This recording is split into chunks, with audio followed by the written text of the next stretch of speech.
Imagine creating one of the most unique dark fantasy adventure anime manga series of all time, but only releasing a chapter every 6 months, and depriving the fandom of new animated material for 2 years.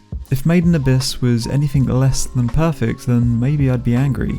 But then perhaps perfect is an understatement. Seriously.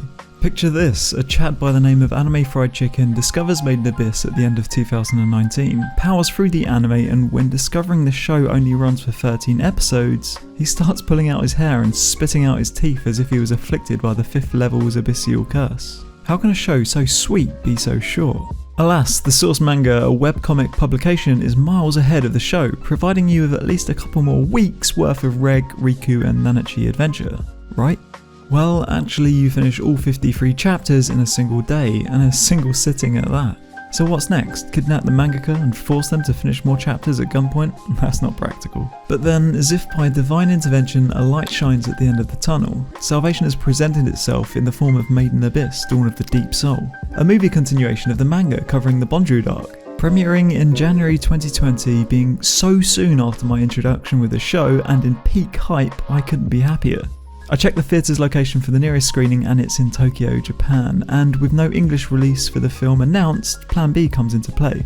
Google Maps tells me it's a 13-hour trip to Tokyo and I booked my ticket.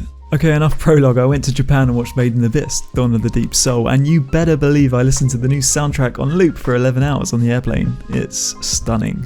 I arrive in Tokyo, check into my hotel and head to a nearby movie theatre that exclusively plays anime films. I grab my ticket and head in. The lights fade to black and it begins.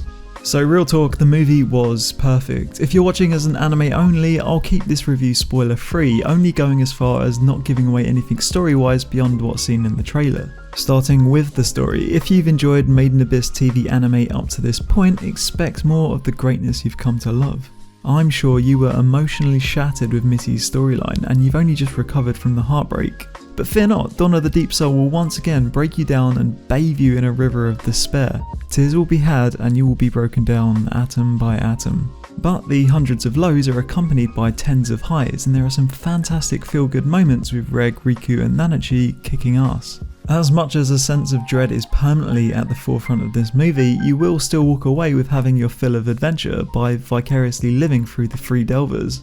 As a closing note for story, without spoilers, I can let you know that the film closes out, fades to black, and to be continued is printed on the screen. There will be more.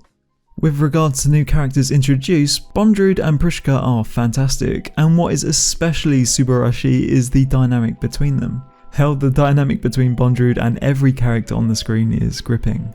His weight is ominous, and if you were to pixel peep Nanachi on the big screen, you'd be able to see every individual hair stand up on the back of her neck in his presence. She is more often than not frozen in fear, and I'm just sitting here in my movie theatre chair, squirming in discomfort. As far as visuals and animation go, expect more of the beautiful world you've come to love, and the best animated fight scene we've had yet. It would be remiss to not bring up how adult and somewhat egregious some of the scenes are depicting violence and pain. But saying that, if you've made it through the TV anime, you know what to expect, though maybe expect a little more. The score was an absolute joy. I would encourage you to YouTube the OST before watching the film, as it's a true masterpiece, and available now. Closing this review out, the pacing was solid and the arc perfectly fit a 90-minute time frame. It was faithfully adapted from the manga, and the animation and sound design only added to the Made in Abyss experience. The movie was a 10 out of 10, and if you disagree, you're wrong.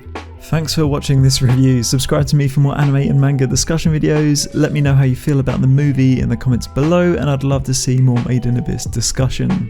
This was Anime Fried Chicken, thanks for watching, and I'll catch you guys in the next one. Cheers.